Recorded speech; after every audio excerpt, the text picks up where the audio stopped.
Bon dia. Avui és 23 d'abril, dia de Sant Jordi, i es celebra el Dia Internacional del Llibre.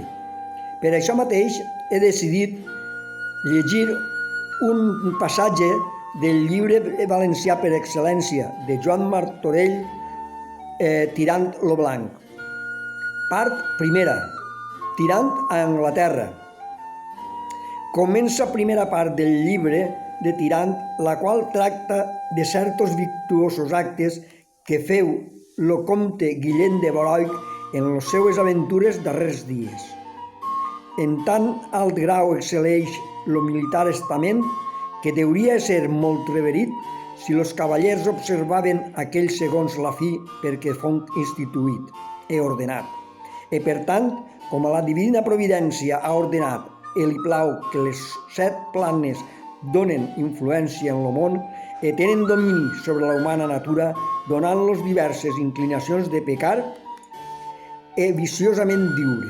Empero no els ha tot l'universal, creador lo franc àrbitre, que si aquelles ben regit les poden virtuosament vivir, mitigar i vèncer. Si usar volen de discreció i per so a lo divinal adjudicori, serà de partit lo present llibre de cavalleria en 7 parts principals, per demostrar l'honor i senyoria que los cavallers deuen haver sobre lo poble. La primera part serà del principi de cavalleria, la segona serà de l'estament i ofici de cavalleria. Lo terç és de l'examen de Déu i ser fet el gentilhome o generós qui vol rebre l'orde de cavalleria.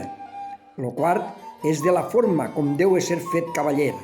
La cinquena és què signifiquen les armes del cavaller. La sisena és dels actes i costums que a cavaller pertanyen. La setena i darrera és de l'honor que deu ser feta al cavaller. Les quals 7 parts de cavalleria seran deduïdes en cert part del llibre.